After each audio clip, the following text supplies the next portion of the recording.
కాకినాడ జిల్లా పిఠాపురం జనసేన ఇన్ఛార్జ్ మర్రెడ్డి శ్రీనివాస్ కు చేదు అనుభవం ఎదురైంది. ఇవాళ సముద్రపు కోతకు గురవుతున్న కోనపాపపేట గ్రామంలో శ్రీనివాస్ పర్యటించారు. అయితే శ్రీనివాస్ ను స్థానిక మత్స్యకారులు అడ్డుకున్నారు. కోత సమస్యకు పరిష్కారం చూపాలని డిమాండ్ చేశారు. మత్స్యకారులు అడ్డుకోవడంతో శ్రీనివాస్ కొద్దిసేపు కారులోనే ఉండిపోయారు. మర్రెడ్డి శ్రీనివాస్ కు చేదు అనుభవం ఎదురైంది. మత్స్యకారులు అడ్డుకోవడంతో కొద్దిసేపు ఆయన కారులోనే ఉండిపోవాల్సిన పరిస్థితి. పూర్తి సమాచారం మా కరెస్పాండెంట్ రాజు అందిస్తారు.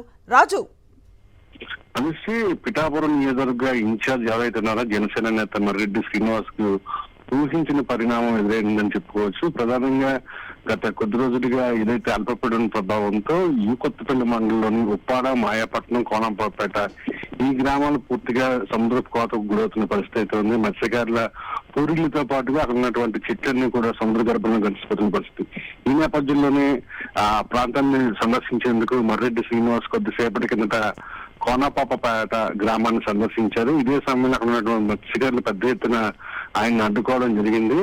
అయితే కోత సమస్య పరిష్కారంతో పాటుగా ప్రధానంగా సమీపంలో సజ్జలో ఉన్నటువంటి కొన్ని కాలుష్యకారక పరిశ్రమల నుంచి వ్యర్థ జలాలు పైప్ లైన్ ద్వారా కోనపాపపేట గ్రామం సమీపంలో కలుపుతున్నారు.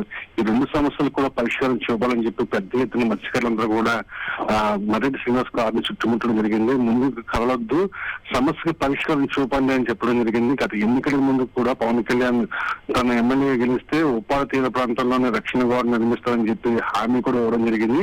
ఆ హామీని గుర్తు చేస్తూనే తక్షణమే మీరు ఒక సమస్యకి పరిష్కారం చెప్పాలంటే కూడా పెద్ద ఎత్తున డిమాండ్ చేసిన పరిస్థితి ఉంది. దీంతో శ్రీనివాస్ ఎటు కథలక కార్లనే కాసేపు నిరీక్షించాల్సిన పరిస్థితి ఉంది. అయితే చివరికి విషయాన్ని పవన్ కళ్యాణ్ దృష్టికి తీసుకువెళ్తాను, ఖచ్చితంగా సమస్యను పరిష్కరిస్తానని చెప్పి ఆయన హామీ ఇవ్వడంతో మత్స్యకారులు శాంతించడం జరిగింది. Right, thank you Raju.